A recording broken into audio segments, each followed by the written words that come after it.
दोस्तों, राम मंदिर तैयार हो चुका है। अयोध्या दुल्हन की तरह सज गई है। रामलला की मूर्तियां बनकर तैयार हैं। प्राण प्रतिष्ठा की विधि तय हो चुकी है।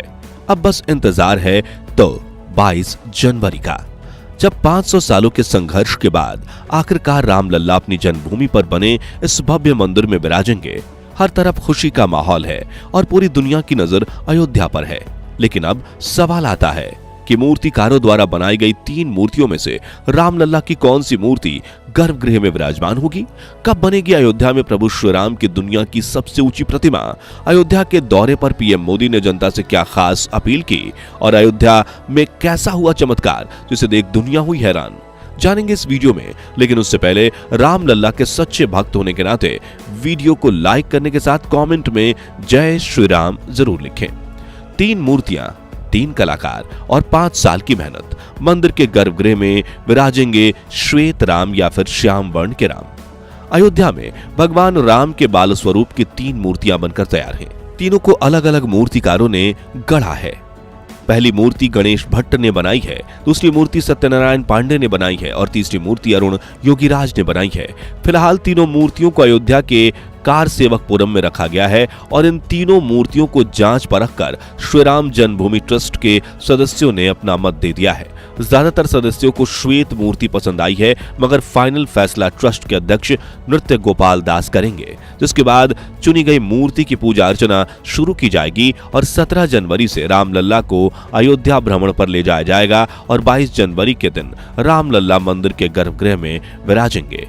आपको बता दें कि ये तीनों मूर्तियां इतनी खास इसलिए हैं क्योंकि इन तीनों मूर्तियों के मूर्तिकारों ने इन्हें बनाने में सालों की मेहनत लगाई है और मूर्ति की हर बारीकी पर काफी ध्यान दिया गया है। इन तीनों मूर्तियों के आकार समान है, जिसमें 5 वर्षीय रामलला धनुष बाण लिए खड़े हैं और खास बात यह है कि मंदिर के गर्भगृह में रामलला की इस प्रतिमा के साथ सीता मैया की मूर्ति नहीं होगी, क्योंकि ये रामलला का बाल स्वरूप है।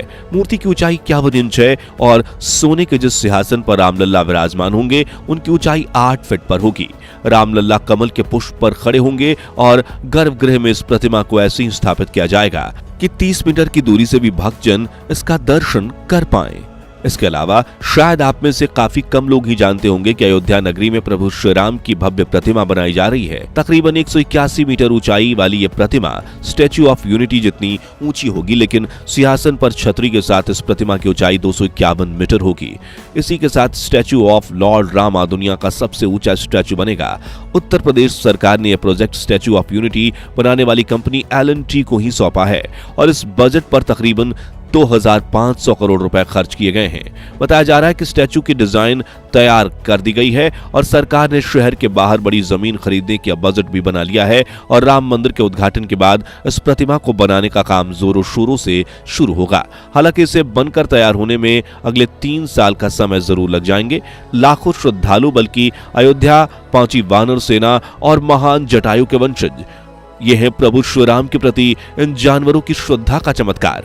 इस वक्त अयोध्या में एक ऐसी खबर आ रही है जो सुनकर आपका दिल तेजी से धड़कने लगेगा और मुंह से निकलेगा सिर्फ एक ही नाम, जय श्री राम। जी हां, जैसे कि आप सभी जानते हैं कि जब लंकापति रावण ने माता सीता को अगवा कर लिया था, तब पक्षियों के राजा जटायु ने रावण को रोकने की कोशिश की थी, मगर रावण ने अपनी तलवार से जटायु के पंख काट दिए थे, जिसके बाद घायल जटायु ने यह खबर श्री राम को देकर उनकी गोद में अपने प्राण त्याग दिए थे।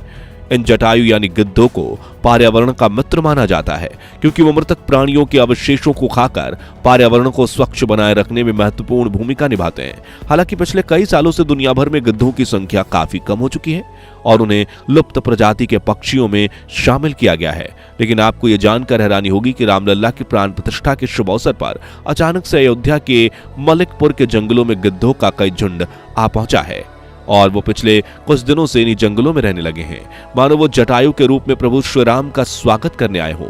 इन गिद्धों का दर्शन करके वहां के लोग एक अलग ही खुशी की लहर महसूस कर रहे हैं।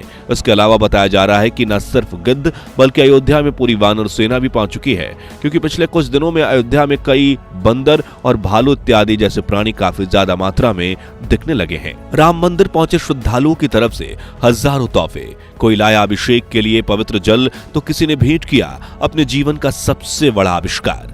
दोस्तों, राम नगरी अयोध्या में प्रभु श्री राम की प्राण प्रतिष्ठा की तैयारियां जोरों शोरों से चल रही हैं। शहर के एक से एक कोने को दुल्हन की तरह सजाया जा रहा है। हर तरफ सिर्फ खुशी का माहौल है और पूरी दुनिया की नजर अयोध्या पर टिकी हुई है। देश के करोड़ों श्रद्धालुओं की तरफ से रामलला की प्राण प्रतिष्ठा के लिए अनेक बेशकीमती तोहफे पहुंचाए जा रहे हैं। इसी बीच नेपाल से भी श्रद्धालुओं का एक समूह अयोध्या आ पहुंचा है, जिन्होंने श्री राम जन्मभूमि तीर्थ ट्रस्ट के महासचिव चंपत राय को नेपाल की 16 पवित्र नदियों के पानी के कलश भेंट किए हैं। इस पवित्र जल को यज्ञशाला में रख दिया गया है और प्राण प्रतिष्ठा के दिन रामलला के अभिषेक में इस जल का इस्तेमाल किया जाएगा। वही दोस्तों, वो कहते हैं ना कि सेवा करने के लिए जेब नहीं बल्कि दिल बड़ा होना चाहिए, और यही साबित कर दिखाया है लखनऊ के रहने वाले अनिल कुमार साहू ने, जिन्होंने राम मंदिर को भेंट में दुनिया का सबसे खास तोहफा दिया है। दरअसल अनिल कुमार जो लखनऊ की सड़कों पर ठेला लगाकर सब्जी बेचते हैं, लेकिन उन्हें बचपन से ही घड़ियों में काफी दिलचस्पी थी। कई सालों तक मेहनत करने के बाद उन्होंने एक ऐसी घड़ी बनाकर दिखाई जिसमें 9 देशों का समय एक साथ दिखता है। एक और खासियत है कि मिनट और हावर्स के लिए इस घड़ी में 2 अलग अलग नहीं बल्कि सिंगल काटा है, यानी एक ही घड़ी की एक ही सुई से एक ही समय पर 9 देशों का वक्त देखा जा सकता है। अनिल कुमार ने अपने इस आविष्कार को पेटेंट भी करवाया है और सबसे पहला यूनिट उन्होंने राम मंदिर को तोहफे में भेजा है। और विश्व हिंदू परिषद के वाइस प्रेसिडेंट चंपत राय ने अनुरोध किया है कि इसे मुख्य मंदिर के मंडप में लगाया जाए। हालांकि उनका कहना है कि चंपत राय जी ने मंदिर के पत्थर में छेद करने के लिए मना किया है, तो वो मोदी जी से इसकी अपील करेंगे। अयोध्या के कण कण में बसे प्रभु श्री राम, हर तरफ गूंजा एक ही नाम, जय श्री राम, जय श्री राम। दोस्तों, सड़कों से लेकर दुकानों तक और नए हवाई अड्डे से लेकर रेलवे स्टेशन तक अयोध्या के कण-कण को सजाया जा रहा है। और 30 दिसंबर के दिन जब पीएम मोदी अयोध्या दौरे पर आए, तभी रोड शो आयोजित किया गया, जिसमें नई अयोध्या की भव्यता को देख पूरी दुनिया चौंक उठी। इस रोड शो में हर तरफ जय श्री राम के नारे इस तरह गूंज रहे थे कि पीएम मोदी के भी रोंगटे खड़े हो गए थे। जिसके बाद वो नए अयोध्या धाम रेलवे स्टेशन पहुंचे, जहां उन्होंने 6 वंदे भारत और 2 अमृत भारत ट्रेनों को हरी झंडी दिखाकर रवाना किया। इसके अलावा रेल प्रशासन ने अयोध्या के लिए देश भर से 1000 नई ट्रेनें शुरू करने का ऐलान किया है, ताकि रोजाना 50,000 से ज्यादा श्रद्धालु मंदिर में दर्शन करने आ सके। वहीं मोदी जी ने 1450 करोड़ की लागत से बनने वाले महर्षि वाल्मीकि अंतर्राष्ट्रीय हवाई अड्डे अयोध्या धाम का उद्घाटन किया।